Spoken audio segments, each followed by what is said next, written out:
नमस्कार, मैं शुभम शंकधर और आज की बातचीत एक ऐसे मुद्दे पर जिसको अब आप बहुत दिन तक टाल नहीं सकते। मुद्दा है बुढ़ापे की आर्थिक सुरक्षा का, मुद्दा है पेंशन का।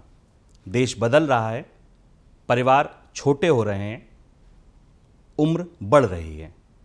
पेंशन का मुद्दा अब इसलिए ज़्यादा ज़रूरी हो गया है क्योंकि आंकड़े कहते हैं कि 2036 में भारत में 20 करोड़ से ज़्यादा लोग बुजुर्ग होंगे। 2011 में ये आंकड़ा 10 करोड़ का था। पेंशन का आकार भी उसी तरह बढ़ रहा है। एनपीएस हो या अटल पेंशन योजना, आज 16 लाख करोड़ के एयूएम के साथ 9 करोड़ सब्सक्राइबर के साथ हम आगे बढ़ रहे हैं। लेकिन अभी हिचक क्यों है? क्यों कॉरपोरेट्स उतनी तेज़ी से नहीं जुड़ रहे हैं? क्यों लोग पेंशन को उतनी तेज़ी से नहीं अपना रहे हैं जितना किसी दूसरे वित्तीय प्रोडक्ट को? उलझन कहाँ है? इसी उलझन को सुलझाने के लिए आज मेरे साथ बेहद खास मेहमान हैं। मेरे साथ हैं पीएफआरडीए के chairman S Raman ji. Sir, बहुत स्वागत है आपका। नमस्कार। एस रमन जी की पेशेवर यात्रा काफ़ी समृद्ध है। आपने भारत के वित्तीय ढांचे को कई खिड़कियों से देखा है।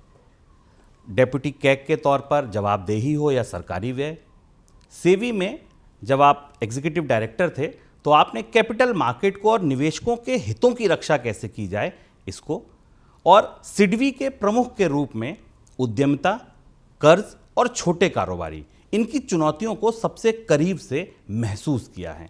अब सही मायने में देखें तो पीएफआरडीए या पेंशन का बाजार उसी चौराहे पर खड़ा है जहां आपको सैलरीड लोगों के साथ साथ किसानों को, छोटे कारोबारियों को जोड़ना है। और इसीलिए जून 2025 में आपने ये जिम्मेदारी संभाली है। सर, बहुत स्वागत है आपका। आपसे बातचीत शुरू करें उससे पहले अगर आप कुछ कहना चाहें।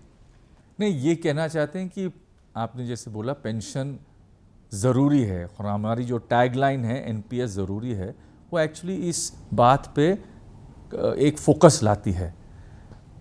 लोग अपने यंगर ईयर्स में समझते नहीं है कि आगे जाके आपको पैसों की एक ज़रूरत है, और वो जब इनकम आप 60 साल या 70 साल के बाद जो इनकम आप चाहते हैं, अगर वो आप आज के दिन पे अगर आप उसको नहीं जोड़ते तो फिर उस वक्त पे आपको इनकम नहीं मिलेगी। तो ये एक जो हम लोग चाहते हैं कि पूरे इंडिया वर्ष में हम लोग अगर 90 करोड़ लोग, जो हम लोगों की स्टैटिस्टिक्स जो कहती है कि 18 एंड अबव की जो एक एज ग्रुप है, हम लोग चाहते हैं कि अप टू द ईयर 85 तक आप एनपीएस में अगर आप बंधे रहें तो आपकी एक पावर ऑफ कंपाउंडिंग के थ्रू आपके पैसों की एक बढ़त होगी। ये जो चीज़ हम चाहते हैं कि ये म्यूचुअल फंड नहीं है, ये हम आपको अप फ्रंट बताना चाहते हैं कि ये अलग प्रोडक्ट है। ये म्यूचुअल फंड के जैसे इमीडिएटली आप अगर पैसा चाहते हैं तो एक एटीएम पे जाके आप पैसा नहीं निकाल सकते हैं। एनपीएस के कुछ रूल्स बने हुए हैं। इस रूल्स के तहत आप एक सिक्योर अपनी एक फ्यूचर को सुरक्षित करने में आपको ये ज़रूर हेल्प करेगी। ज़रूर हेल्प करेगी। देखिए, बिल्कुल साधारण सी बात है कि अगर आप अपनी वित्तीय ज़रूरतों की थाली सजा रहे हैं तो पेंशन भी उतना ही ज़रूरी है जितना म्यूचुअल फंड।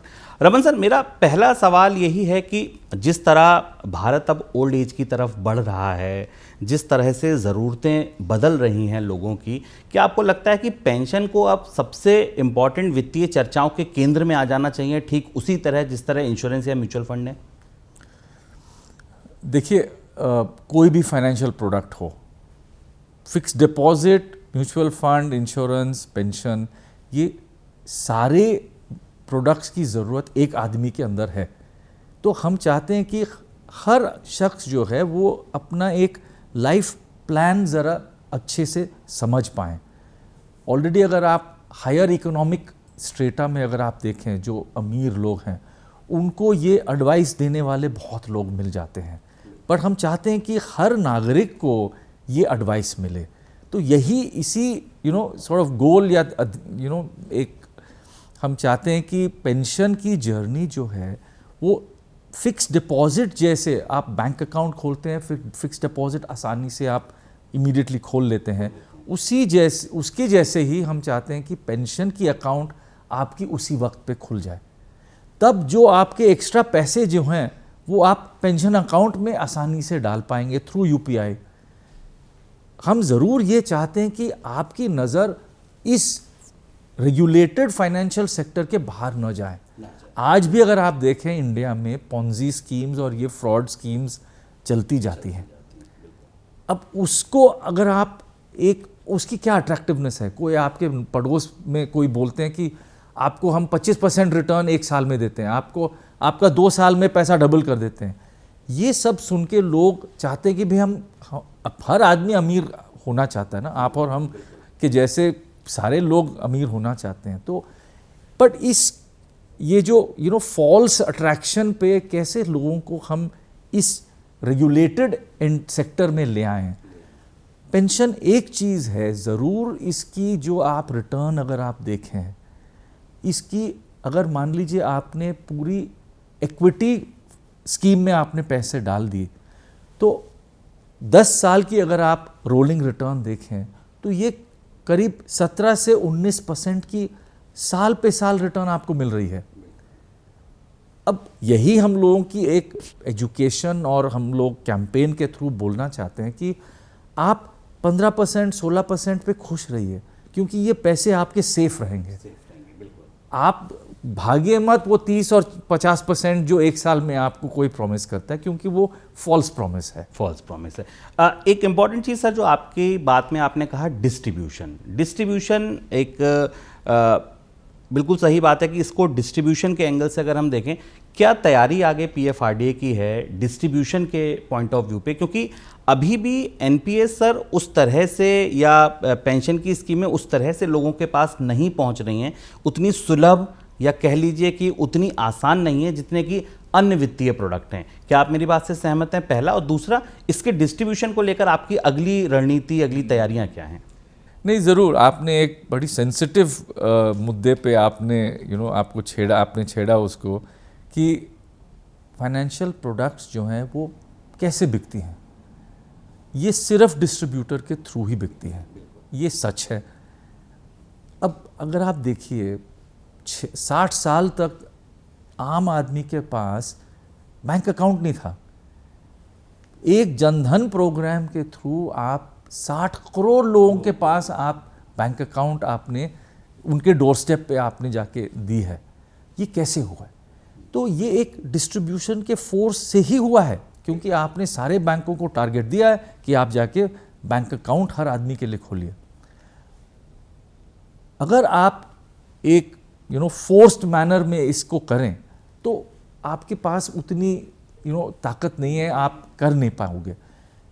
उसके जगह अगर आप कमीशन दें तो लोग अपने से जाके एक कम्युनिटी में जाके अपने लोगों को समझाएं और वो उस प्रोडक्ट को बेच पाएंगे, क्योंकि उनको भी कुछ अपनी बिजनेस की रेवेन्यू मिलती है। इंश्योरेंस सबसे ज़्यादा कमीशन देती है। अब हम लोग उसके साथ तो बिल्कुल compete कर भी नहीं सकते, क्योंकि आप अगर 100 रुपये एक प्रोडक्ट में डाल रहे हैं तो आपकी 25% तो वो कमीशन डिस्ट्रीब्यूटर के पास चली जाती है। एनपीएस में अगर आप 100 रुपये डालते हैं तो सिर्फ 0.2% डिस्ट्रीब्यूटर के पास जाता है हर साल पे। तो एक ट्रेल कमीशन वाली जो बात है, जो म्यूचुअल फंड में अब 1.5% के करीब उनकी वहाँ ट्रेल कमीशन है, उस ट्रेल कमीशन के तुलना में हम लोगों की ट्रेल कमीशन जो है 0.2% है, तो 5 गुना कम।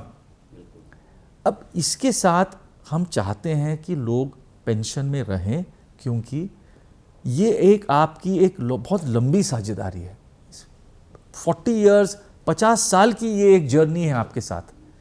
ये नहीं कि आप उसको 3 साल रखिए और उसको बेचिए और टीवी खरीदिए, ये हम नहीं चाहते हैं। तो डिस्ट्रीब्यूशन बहुत ही इंपॉर्टेंट है। इसमें 2 चीज़ हम बोलेंगे। आज के दिन पे डिजिटल डिस्ट्रीब्यूशन ही वायबल है, जो हम बोल रहे हैं।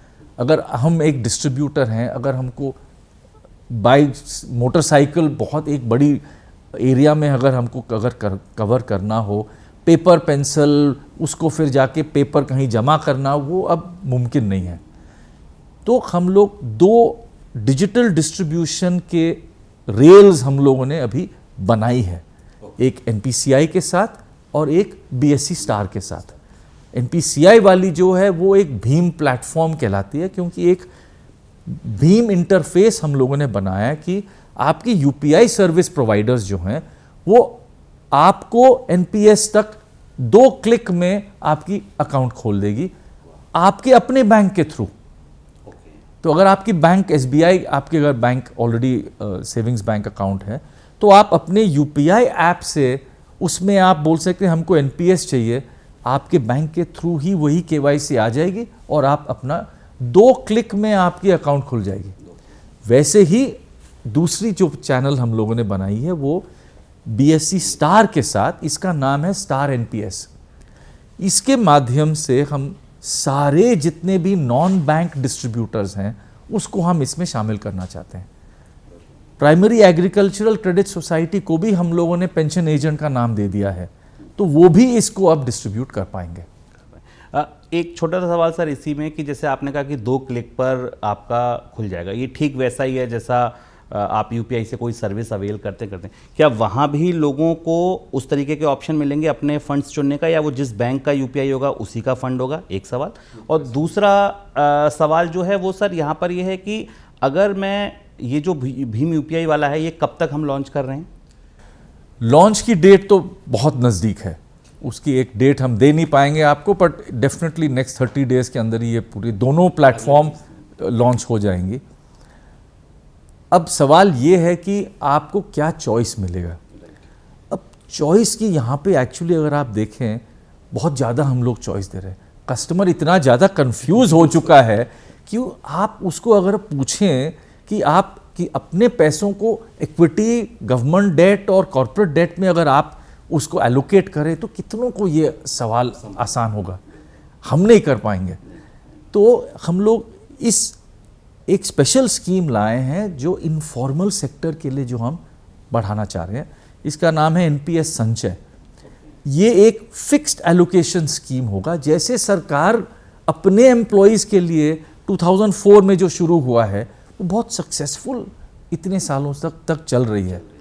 वही ढांचे पे हम संचय को हम लोग लॉन्च कर रहे हैं कि एक आम आदमी जिसको ज़्यादा आइडिया नहीं है कि फाइनेंशियल प्रोडक्ट्स और एसेट एलोकेशन में कहाँ अपना पैसा डाले, उसको एक सेफ प्रोडक्ट चाहिए जिसमें अच्छी मार्केट रिटर्न हो। अब इसकी अगर मार्केट रिटर्न अगर आप देखें लास्ट 15 साल में तो करीब 9.5% एवरी ईयर इसकी बढ़त हुई है, जो आपकी सारे जितने दूसरे सरकारी स्कीम्स हैं उससे ज़्यादा है। बिल्कुल, FD से तो काफ़ी ज़्यादा है। सर एक बड़ा सवाल जो आता है वो ये आता है कि जब हम NPS के साथ जाते हैं तो कोई कंपल्शन नहीं है। पहले सर जो हमारी टैक्स रिजीम थी वहाँ ये था कि 1.5 लाख तो आप ATC में बचा लीजिए, 50,000 आप NPS के साथ अगर एक्स्ट्रा जाएंगे तो जाएंगे। अब जब से ये न्यू टैक्स रिजीम आई है और सरकार ने यहाँ तक बोल दिया कि अगर आप कोई टैक्स रिजीम नहीं चुनेंगे तो बाय डिफ़ॉल्ट आपकी न्यू टैक्स रिजीम है, क्या आपको लगता है कि NPS को बढ़ावा देने के लिए क्या कुछ ऐसे मैंडेटरी, कुछ ऐसे जैसे PF को हमने ज़रूरी किया, क्या आपको लगता है कि कॉरपोरेट्स को लाने के लिए या थोड़ा सा फोर्सली, शायद थोड़ा सही वर्ड नहीं होगा, बट लोगों को एक टू सम एक्सटेंट ये बताना चाहिए कि नहीं ये अनिवार्य है, ये मैंडेटरी है, you have to do this? NPS mandatory नहीं है, सिर्फ गवर्नमेंट के लिए मैंडेटरी है।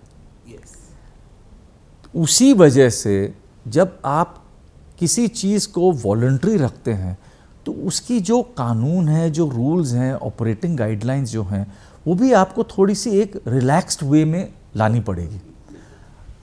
अगर आप गवर्नमेंट जो मैंडेटरी NPS है, अगर वही रूल अगर आप आम जनता के ऊपर अगर आप ले आएँ, कॉर्पोरेट तो रहने दीजिए, हम तो इंडिया की मिडिल क्लास और लोअर मिडिल क्लास की बात कर रहे हैं, जो इनफॉर्मल सेक्टर की बात कर रहे हैं, उसमें 50 करोड़ लोग हैं। आपकी गवर्नमेंट और कॉर्पोरेट सेक्टर सब मिला के 10 करोड़ लोग हैं। उस 50 करोड़ लोगों को आपने कभी ध्यान ही नहीं दिया कि उनकी क्या नीड्स हैं, उनकी क्या ज़रूरत हैं, वो NPS के साथ कैसे जुड़ेंगे। तभी हम लोग ये जो सरकार की जो 60-40 जो एक रेजीम है, 60% आपकी वहाँ टैक्स फ्री आप पैसा निकाल सकते हैं और 40% जो है वो एन्युटी आपको ज़रूरी लेना है। उसको हम लोगों ने 80-20 कर दी, क्योंकि जहाँ आपकी कंट्रीब्यूशन मैंडेटरी नहीं है, वॉलंटरी है, तो फिर आपको एन्युटी भी उतनी कंपल्सरी क्यों रखें। और ये हम लोगों की फीडबैक एक्चुअली ग्राउंड लेवल से ही आई है। तो उसको मद्देनज़र रखते हुए हम लोगों ने 80-20 की स्कीम कर दी, जो लोगों की एक्चुअली अप्रिसिएशन काफ़ी आई है उसके बाद। अब 20% की एन्युटी आप कब करना चाहते हैं, ये नहीं कि आपको सिर्फ 50, 60, 70 साल पे करनी है, आप 75 साल पे भी एन्युटी शुरू कर सकते हैं। ये भी चीज़ एक लोगों को पता ही नहीं है। उसके पहले आप हमारे जो पे आउट स्कीम्स हैं PFRDA की, इसको SPR और SUR के नाम से जाना जाता है, सिस्टमैटिक पे आउट रेट और सिस्टमैटिक यूनिट रिडेम्पशन। ये जो चीज़ें हैं ये आपको ज़्यादा इनकम देगी, क्योंकि एन्युटी की रेट उतनी अच्छी नहीं है, क्योंकि वो आपको लाइफ तक देती है पैसा। तो हम चाहते हैं कि पहली बात कि हमारी फोकस जो है वो 50 करोड़ इंडियंस की तरफ रहे। जो सरकारी लोग हैं, जो कॉर्पोरेट लोग हैं, फ्रैंकली उनके पास काफ़ी साधन है अपने फाइनेंशियल प्लानिंग करने के लिए। ये जो 50 करोड़ लोग हैं, इसमें टैक्स 45 करोड़ लोगों के साथ तो टैक्स का कुछ मतलब ही नहीं है। तो हम और आप, क्योंकि टैक्स रिजीम में है, हम टैक्स रिजीम के बारे में ज़्यादा बात करते हैं, बट एक फोकस हम लोगों की भारतीय लोगों की तरफ होनी चाहिए, जहाँ पे उनको टैक्स से कोई मतलब नहीं है। उनको अगर हम ले आएँ अपने NPS स्कीम में, अब उस सेगमेंट के लोगों को आप पहले अपना शुरू कीजिए NPS में। आपको 15 साल की एक वेस्टिंग पीरियड है जो मिनिमम आपको पैसा रखना है। उसमें आपकी पावर ऑफ कंपाउंडिंग जो है आपको दिखेगी, आपकी पैसों की बढ़त आपको दिखेगी। अगर आपको पैसे वापस चाहिए, 5 लाख तक आप किसी भी टाइम पैसे वापस ले सकते हैं। ये बहुत एक बड़ी सुविधा है, क्योंकि हमारा पैसा 15 साल के लिए लॉक नहीं है, और 5 लाख का रकम जो है काफ़ी बड़ा है बहुत लोगों के लिए। तो उनको ये आप ज़रूर बताइए आपके चैनल के थ्रू कि NPS की फ्लेक्सिबिलिटी बहुत अब आ गई है। जिन 45 करोड़ लोगों की आपने बात की सर, उनको मैक्सिमम 5,000 पेंशन मिल सकती है, 1,000 से 5,000 अटल पेंशन योजना में, जो उस तबके की हम बात करें। आपको लगता है सर 1,000 से 5,000 रुपये की पेंशन, ये जो इन्फ्लेशन है और वो भी तब मिलेगी, ये ठीक अमाउंट है? आपको लगता है कि ये मतलब उचित है, पर्याप्त है? देखिए, आप और हम भी गांव में जाके हम लोगों ने देखा क्या व्यवस्था है, कैसे लोग रहते हैं। मान लीजिए हमको 1,000 रुपीज़ भी अगर मिले तो यार उतना तो मिल ही रहा है ना। हमारी बचत और सरकारी की एक गारंटी जो बनी हुई है अटल पेंशन योजना में, वो अपने में एक बहुत बड़ी चीज़ है। अगर मेरे पास ज़्यादा पैसे आ जाते हैं तो हम 1,000 वाले स्कीम से 5,000 की स्कीम में इमीडिएटली हम पैसे डाल के उसमें आ सकते हैं। तो ये जो 5,000 की जो आप बोल रहे हैं पेंशन आपको मिलेगी, आप ये नहीं सोच रहे हैं और भूल रहे हैं कि वो पेंशन पाने के बाद हमारी जो 8.5 लाख की जो हमने कंट्रीब्यूशन की, वो भी वापस आ रही है मेरे पास।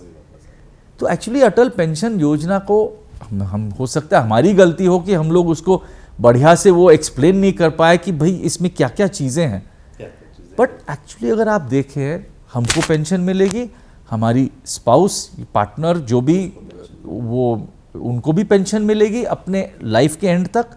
उसके बाद ये 8.5 लाख जो है वो अपने सक्सेसर को मिलेगी। तो it's actually a very good scheme if you ask me. एक इम्पॉर्टेंट इशू सर, जिसका जवाब आपसे बेहतर कोई नहीं दे सकता, that is trust issue. Ground पर सर जब हम लोग जाते हैं, उतरते हैं, पेंशन की आउटरीच करते हैं, लोगों से मिलते हैं, specially in Tier 2, Tier 3 cities, वहाँ एक ट्रस्ट का, वहाँ PFRDA का नाम सुन के आदमी को आंख बंद करके भरोसा है कि ठीक है सर, वहाँ पैसा तो सोने जैसा है। बट जैसे ही उनको ये बोला जाता है कि ठीक है आप NPS में खाता खुलवाना चाहते हैं, बताइए, कौन से बैंक के साथ आप जाना चाहते हैं, किस प्राइवेट या सरकारी बैंक के, वहां पर एक ट्रस्ट का इशू आ जाता है सर, जबकि ये ट्रस्ट का इशू दूसरे वित्तीय प्रोडक्ट में नहीं दिखता है। इसका कारण क्या है एक तो, और इसके सर समाधान के लिए क्या हमारी रणनीति है? देखिए, हम अपने तरफ से तो बिल्कुल सहमत नहीं है कि एसबीआई का नाम या आईसीआईसीआई का नाम समान एक स्तर पे नहीं है, दोनों सामान्य बैंक है। आज के दिन पे बैंकिंग की जो रेगुलेशन है इतनी सख्त है कि कोई बैंक कुछ गड़बड़ कर ही नहीं सकती। दूसरी बात रही कि उसकी प्रोडक्ट्स जो हैं वो कितनी एक्सेप्टेबल हैं पब्लिक के दिमाग में। अब इसके पीछे एक्चुअली काफ़ी, अगर आप देखें तो प्रोडक्ट्स की एक, जो आप आदमी की तरफ, जो ये कॉमन मैन की तरफ अगर आप बढ़ा रहे हैं प्रोडक्ट्स, फिक्स डिपॉजिट हो या आप इंश्योरेंस बेच रहे हैं बैंक के थ्रू या म्यूचुअल फंड या एनपीएस, ये एक बैंक की एक ट्रस्ट बन जाती है जो आई थिंक आज के दिन पे काफ़ी फैल गई है।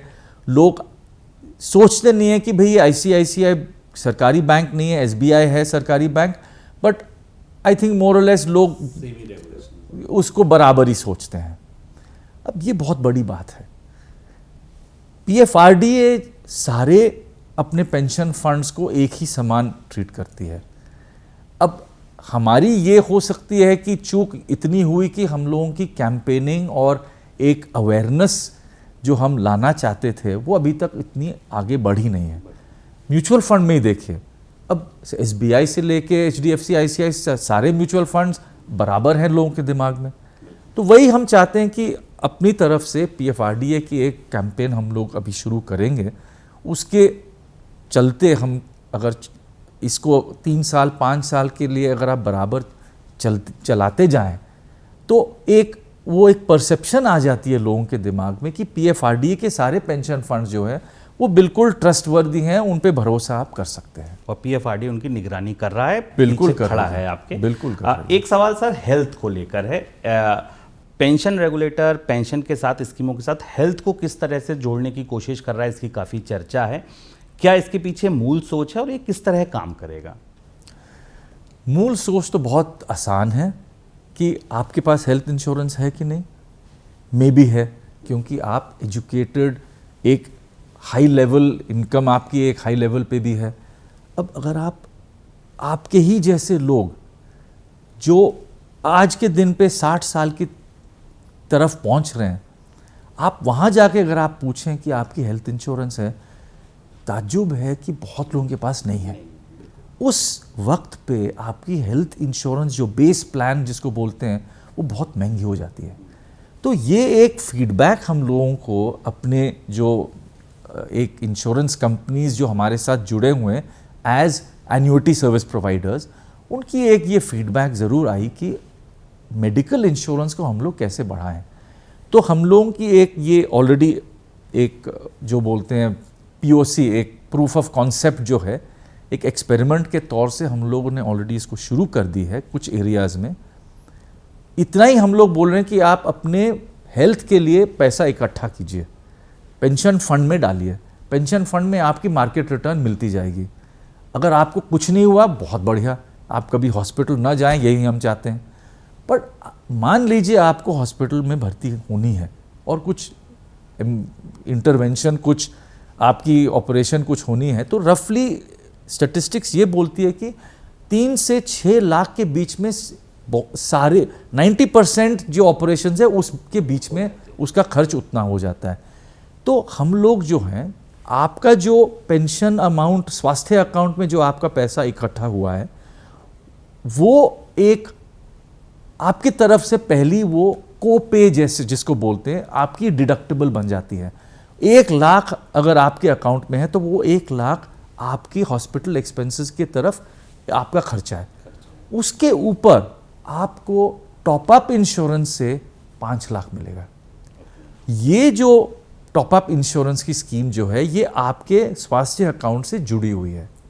तो आपको कुछ नहीं करना है, आपको बस हॉस्पिटल में भर्ती होना है। ऑटोमेटिकली आपकी जो टॉप अप इंश्योरेंस है आपको कवर कर रही है। आपकी जो पेमेंट हॉस्पिटल पे जानी है वो आपके पेंशन स्वास्थ्य अकाउंट से डायरेक्टली चली जाएगी। और आपकी कवरेज 5 लाख आपको मिलेगी। और इसकी जो प्रीमियम है हर साल जो आप दे रहे हैं वो आपके पेंशन स्वास्थ्य अकाउंट से ही आ जाएगी, क्योंकि आपको मार्केट रिटर्न मिल रही है। और इसकी जो प्रीमियम है बहुत कम है, क्योंकि आपकी एक ग्रुप पॉलिसी जैसे बन जाती है। बहुत सारे लोग अगर एक इंश्योरेंस कंपनी से ले तो आपकी वो एग्रीगेट डिमांड जो है बढ़ जाती है और आपकी प्रीमियम कम हो जाती है। यही है इसके पीछे सोच। और हम को जो लग रहा है, जो अभी इमीडिएट फीडबैक जो मिली हुई है, कि ये बहुत सक्सेसफुल आगे जाके हो सकती है। बुढ़ापे में आपको हेल्थ के खर्चे जो होते हैं वो सबसे ज़्यादा परेशान करते हैं, और अगर आपको ये श्योरिटी मिल जाए कि ठीक है अगर मेरे हेल्थ की जो देखभाल है वो भी मेरा पेंशन अकाउंट करेगा, तो इसको सर पैन इंडिया हम कब तक लॉन्च करने का प्लान कर सकते हैं? वो अभी कुछ वक्त दीजिए, इसमें मेरे ख्याल से 2 महीने हो सकता है लगे, क्योंकि पहले स्कीम की जो एक्सपेरिमेंट स्टेज जो है वो ख़त्म हो जाए, फिर अपनी फीडबैक वापस आएगी, फिर उसको जो हम लोग उसके लेसन्स जो हम लोग सीखे हैं कि किस तरीके से ये, और एक कम्युनिकेशन स्ट्रैटेजी भी बहुत ज़रूरी है। बिल्कुल। लास्ट 2 सवाल मेरे सर। एक सवाल ये था कि अगले 5 साल में, अगले 3 साल में PFRDA का बड़ा टारगेट क्या है? AUM को बढ़ाना, नंबर ऑफ सब्सक्राइबर जो NPS वाले हैं जो अभी 2 करोड़ के आसपास हैं उनको बढ़ाना, कोर जो अगले 3 से 5 साल के आपके टारगेट्स हैं, ऑब्जेक्टिव्स हैं, वो कैसे डिफाइन कर रहे हैं हम लोग? तो हमारी सबसे बड़ी टारगेट यही होगी कि UPS जैसे इतनी बढ़िया स्कीम जो गवर्नमेंट ने अपने एम्प्लॉयज़ के लिए जो अपनाई है, उस UPS के तहत हम लोग एटलीस्ट कॉरपोरेट सेक्टर को एक UPS स्टाइल स्कीम दे पाएंगे कि नहीं, ये बहुत एक बड़ी चैलेंज है, क्योंकि आपको मार्केट से कहीं आपको गारंटी की ज़रूरत है। तो इसी पे हम लोगों की जो बहुत अच्छी रिसर्च टीम है PFRDA में, स्टैटिस्टिक्स और रिसर्च की टीम, इस पे काम बहुत हो रही है। इस पे अलग से एक कमेटी हम लोगों ने बिठाई है, एक बहुत उसमें लर्नर्ड और एक्सपर्ट लोगों को हम लोग लाए हैं उसमें। तो हम चाहते हैं कि पेंशन पे आउट किस तरीके से हम लोग बेहतर करें, वो एक बहुत बड़ी चैलेंज है। इस पे हम लोग बहुत काम करने वाले हैं। ऑलरेडी ये SPR SUR जो हैं वो उस कमेटी के तहत आई है कि ये छोटी स्कीम्स हैं बिना गारंटी के। तो आप 10 साल के लिए अपनी रकम को एक तरीके से अगर आप 3% 4% हर साल पे अगर आप उसको इनकम की तरफ की तौर से आप लें, तो आपकी 2 चीज़ हो रही है, आपको इनकम मिल रही है और कॉर्पस बढ़ती जा रही है, जस्ट लाइक म्यूचुअल फंड का SWP। करेक्ट। पर इसमें फ्लेक्सिबिलिटी और भी है, तो ये एक ज़रूर हम लोग करना चाहते हैं। दूसरा, कवरेज एज यू सेड बहुत बहुत इम्पॉर्टेंट है कि आपकी NPS हर आदमी के ज़बान पे आ जाएं, तो वही हम लोगों की एक बिल्कुल लक्ष्य है। तो 25 करोड़ 30 करोड़ ये सब नंबर्स हैं।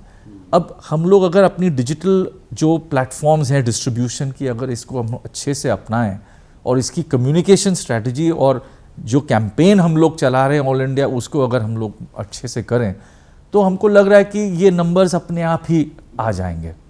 और उसके साथ अगर आपकी ये एक सेविंग्स की एक डिसिप्लिन बन जाती है, तो AUM तो अपने ही जगह है। तो उसमें AUM आज के दिन पे करीब 17 लाख करोड़ की है, ये 3 गुना तो आराम से हो सकती है।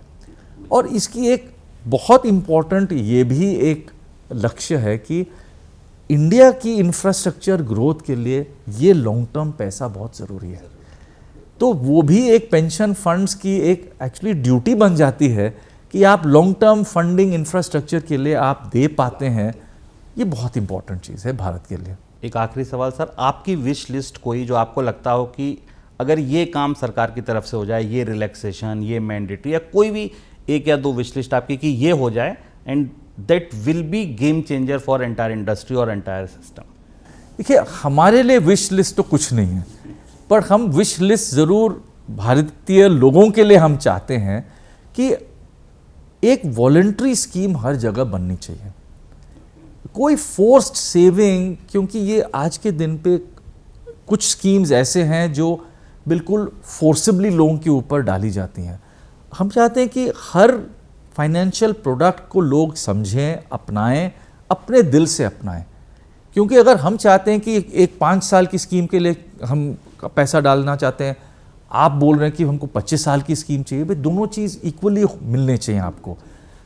कमीशन लेवल्स की एक नॉर्मलाइजेशन होनी चाहिए। देखिए आज के दिन पे कमीशन लेवल्स बहुत बहुत अलग से हैं।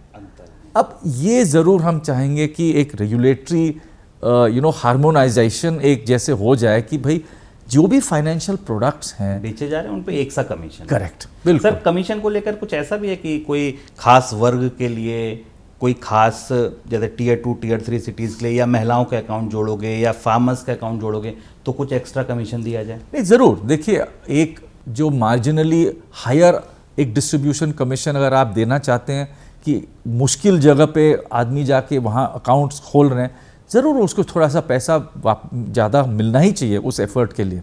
तो आपकी कमीशन जो है वो एफर्ट से मिली जुली होनी चाहिए। ये नहीं कि आप घर बैठे और आप इंश्योरेंस बेच रहे हैं और आपको बहुत बड़ी वहाँ पे कमीशन मिल रही है जो एक्चुअली एफर्ट के हिसाब से कुछ कंपैरिजन ही नहीं है। तो हम चाहते हैं कि फाइनेंशियल प्रोडक्ट्स की जो सेल है, जो उनकी एजुकेशन, जो हर प्रोडक्ट के पीछे जो फीचर्स हैं वो इजीली लोगों के पास आ जाए। और इसके लिए भी हम लोग एक स्कीम सोच रहे हैं कि AI बेस्ड एक इंफॉर्मेशन लेयर बने, ताकि सारे फाइनेंशियल प्रोडक्ट्स जो हैं वो रेगुलेटर्स की तरफ से वो ऑथेंटिक इन्फॉर्मेशन, जो सच इन्फॉर्मेशन जो है, क्योंकि आज के दिन पे अगर चैट GPT पे सवाल करें तो आपके पास जवाब जो आ रही है आपको नहीं पता कि ये ठीक है, सही है। तो ये एक मोरलेस ड्यूटी बन जाती है रेगुलेटर्स के लिए कि इंफॉर्मेशन लेयर जो है वो बिल्कुल ऑथेंटिक एक बन जाए, जिस पे फिर प्राइवेट सेक्टर, फाइनेंशियल प्लानर्स, जो भी जिस नाम से भी जाने जाते हैं, वो अपने क्वेरी करें उसको कस्टमर के एक एडवाइस के लिए। तो PFRD सर कुछ ऐसा प्लान करें कि ज़रूर हम लोग उस पर काम कर रहे हैं। AI टूल आ जाएगा कोई हमारा अपना? That's right. ओके, बहुत बहुत शुक्रिया रमन सर, आपसे बातचीत करने के लिए, समय देने के लिए बहुत बहुत शुक्रिया आपका।